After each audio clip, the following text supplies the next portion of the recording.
What's up, everybody? It's your boy Chell coming at you with another video, or a part 2 video. Before we get started, make sure you hit that like button, hit that subscribe button, and turn on your notifications so that you can see some updated videos.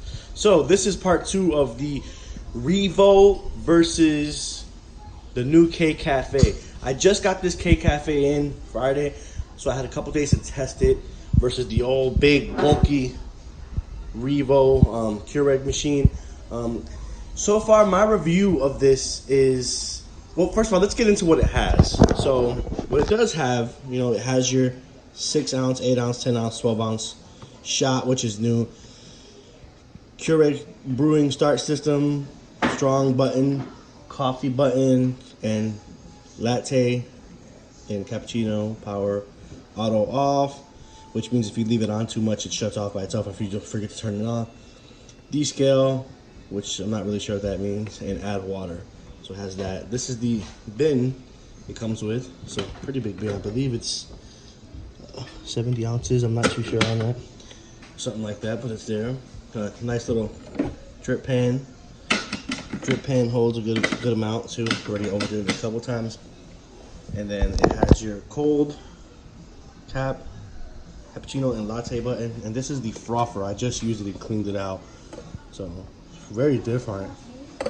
So that's that. And one big improvement it does have over the Rivo is the Rivo, you couldn't use the regular K cups. You couldn't use the regular K cups. You had to use the Rivo cups, which you couldn't buy in the store. You had to buy online, and that got pretty expensive, with shipping and having to get direct through them instead of buying third-party coffee cups, K cups. But yeah, it's definitely a lot sleeker than the Rivo, which is expected to be. I mean, it is a newer model. It's a lot sexier. It looks better on your counter. Doesn't take as much space. But in my opinion, it does feel a little bit cheaper. I mean, I believe it's like a plastic. I got the brushed slate model, and it feels a little bit, cheaper. It doesn't affect the way it really works or anything, but it does feel a lot cheaper than the Rivo. Rivo was bulky, heavy, felt like an actual 3-in-1 machine, as opposed to this, it just feels real cheap, but looks sexy. So, I mean, that's really not a knock. That's just my opinion of it. The frothing machine mechanism is really, really good. Actually has a cold setting, so when you put your milk in there, it gets pretty cold. Works good. Takes a while compared to the old one where it was just like a cup and a little whisk, and the whisk got really dirty. This one just has this little tiny thing that comes in and out easy for cleaning, and it's dishwash safe. But this machine, I mean, in my opinion, is pretty good. I mean, it's not as heavy, it's sexier on the countertop, and it works great in my opinion. I mean, good for making iced coffee and all that stuff. It's a great machine. It's a very good upgrade to the other one if you're looking for something newer, more modern and sexier. This is definitely the machine. Excuse me, that's my little baby in the background screaming. But yeah, definitely a good upgrade. I would do it. The older model was $169. This one I believe was $199. But you can use these K cups that you use with any of the other machines. Now this one, you can do coffee. That's what I like. You can do coffee and latte and cappuccinos with this, which is pretty cool. So let's go into it, and let me show you how I make a cup of coffee. So everybody wants to see. I'm gonna make a basic cup. I'm not gonna show you all the extra sugar I do, but I'm gonna go ahead and put my Jason Voorhees cup in there. Go ahead and put donut shop in there. Then we're gonna go ahead and close that up. I'm gonna add a little bit of milk just to show you how it froths. Now, I would have put a lot more sugar. Now, you can add any milk you want. You can do your soy milk, almond milk, any milk really. I'm gonna go ahead and fill it up to the cappuccino line. It has a line in there that says cappuccino. And actually, another thing that people don't really realize what this is kind of good for, it is really good for oatmeal as well. I made hot oatmeal if you don't put no K cup in there. So put latte, you're gonna hit this latte button right here, and then you're gonna go cold. Well, you can go cold or hot. I'll just want to show you the cold setting because it's new, something newer they have. And you're gonna hit latte. Makes a cool little beeping sound. As you see what's going on over here. When this K is blinking, that means it's ready. Ready started the froth on it. So you're gonna hit a shot. Doesn't throw out ounces when you're making cappuccino or latte. It throws out a shot. Let me see if I can get a clear cup for you guys.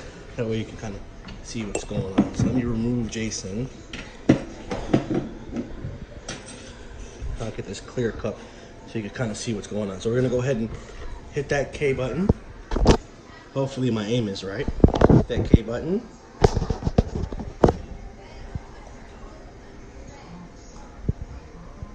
Let's see what's going on. See, it takes a while. I'm still getting used to it, but there it goes. Throwing out a shot of the coffee.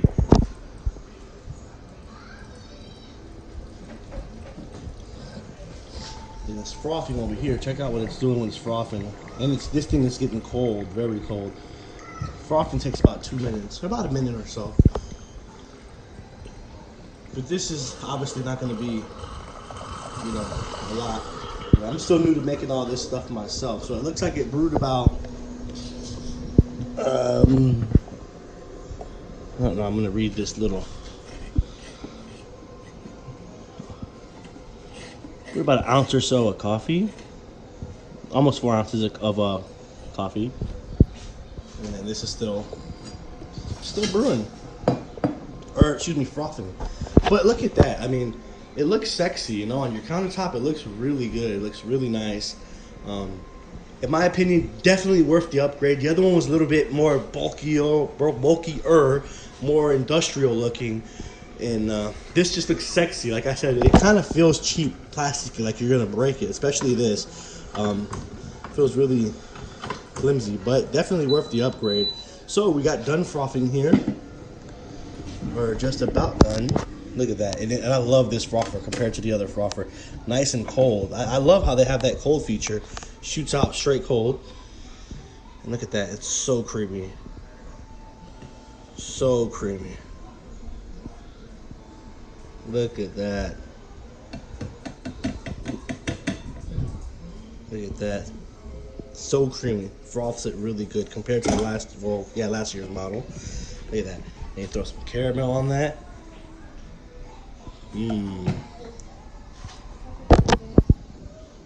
That. So yeah, that is sexy and looks good.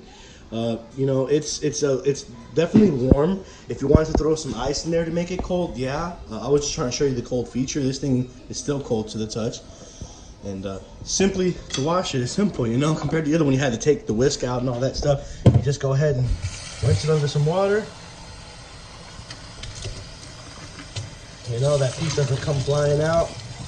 Rinse it under, dry it off, and you're good to go.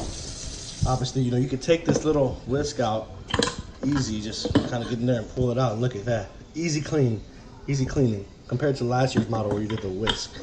So, overall, it is a very, very great machine, very simplistic, and does the job, you know. I mean, this is a good cup right here, you know, for cappuccino. I just use this clear mason jar for reference so you can see.